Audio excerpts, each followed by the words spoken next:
Modern Family. Tonight at 11 and 11:30 on KTVU Fox 10. Beginning today, a three-day event is being held in San Francisco aimed at women entrepreneurs. It's a networking event that will include speeches by actors, business coaches, as well as business owners. And we are joined by one of those women this morning on the 9. Welcome to Paige Filiator, CEO at Fred Darling and founder of Baby Got Brand. Yes. Thanks so much for joining Morning, us. Paige. Good We were morning. talking a moment ago about your past before you jumped into the world of entrepreneurship. You were a paralegal, you studied hard, you thought you were going to love it. Tell me about that moment where you realized, I don't know that I want to do this all my working life. It was a series of moments, probably. It was a few months of just realizing that I just wasn't happy and fulfilled. You know, you wake up in the morning and you go, I don't know what it is, but it's not this. And I started blogging to kind of get my mind out of that darkness, really. And that's when I discovered social media and the power of social media. And what happened next when you found that light? I realized that it was how powerful it was, and so many people were not utilizing it, especially, and I live in Ohio, in a smaller town, and the businesses, I knew it could help the businesses. So I kind of validated the idea and told people about it, that what I wanted to do is help them run their social media to bring more business in, and the idea was validated, and I started the business. Now, starting a business is hard for anyone. Is it especially hard for women? I believe, I don't want to say it's especially hard, I believe we have our own set of unique roadblocks that we have to deal with, yes. Talk about some of those. I would say growing up, we're kind of taught to not step into our power. We're not taught to really talk about ourselves, and we're nurturers, so we are people pleasers by nature, and we will always put everybody ahead of us. And when you own a business, you have to be you have to step right on into that power. Would you say there's a difference between millennial women who are entrepreneurs and baby boomers women who are entrepreneurs? Between generational things. Yeah, so I would say that they are more, the millennials are probably a little bit more open to the idea of starting a business. They truly believe that anything is possible, and the baby boomers need a little bit more convincing. They need to know that it's possible for them. Right. So everybody has had the thing happen where you go into a store, you see a product, and you thought, oh, I thought of that. Yes. Tell me how a good idea can turn into a product on a shelf people will buy. So I encourage you, if you have an idea, to say it out loud and take a step forward with it.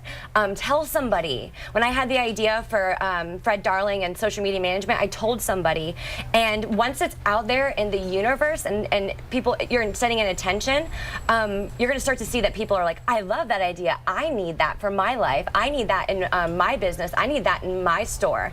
And you just validate the idea, but tell somebody, because you might think it's not original, and it could be the next, like, Apple. Right. What kind of things do you do for businesses who are starting their Twitter and Facebook and Instagram accounts? You know, why would they come to your business? I'm fascinated by this. You run their accounts, right? Well, I did. When I first started, I did that. I still have connections to people like that. I have a side agency, but what I do, I focus a lot on Facebook ads. Okay. So getting the right business in front of the exact people, like specific targeting. So you know when you're shopping for shoes online, yes, and then you get on Facebook and then you see an ad for the shoe, yes, that's me. That's retargeting. Good work. Yes, thank you. Good work, Paige. So I make sure that when you go to a business's page and you go to check out and maybe you don't purchase, that we follow you with that product and make sure that you purchase it, because clearly you were interested. So in some ways, That's me. In some ways, you are attached to retail. I mean, when we talk about sectors that are popular with women entrepreneurs, Sarah Blakely, I think of Tory Burch. Oh yeah, right. I mean, are there particular sectors that women are more successful in, or is it all across the board? Or what would you recommend when you speak this weekend at the conference? What do you tell them about the sectors? Well, I don't necessarily. I guess I wouldn't speak on the sectors. I would say, who do you want to serve? Who do you really believe that your gifts are here? Who could benefit from the gifts? A lot of the people I work with are actually coaches, transformational coaches, so life coaches, energy healers, all kinds of it's incredible, the different kinds. But any business really can benefit from Facebook ads and strategic marketing with soul. Can you say a word or two about failure and how when I was younger and I had failure in my career, I thought I would never be a reporter again. I thought I had to find another profession. Here I am almost 20 years later still doing it, right? Knock on wood for 20 more. What do you want women to see failure as? So I don't even believe failure exists. I don't think it's a thing. I don't think when something doesn't work out, it doesn't mean you failed. It just means that that's not the right opportunity at that moment.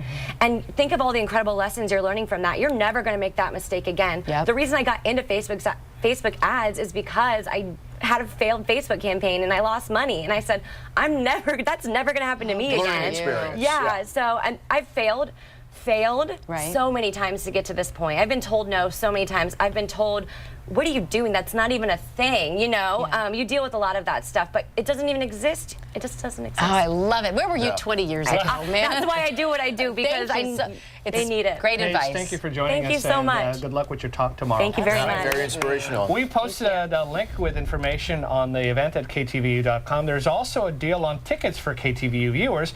Look for it under the web link section of the homepage. Coming up on Mornings on 2 to 9, the state of California may owe you hundreds of dollars. Coming up, a segment 2 story about tracking down lost cash and other valuables.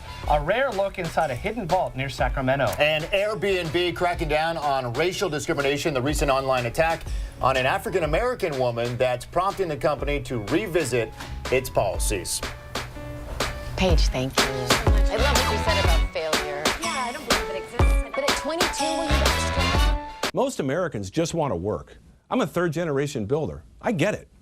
My father was a Seabee in World War II, and he would say, build it like your life depends on it. Somebody's does. It was a sense of duty, certainly, a pride of workmanship, and he passed that pride down to me. My grandfather was a builder.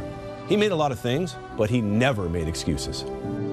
I build with American-made roofing and solar because it's simply the best quality.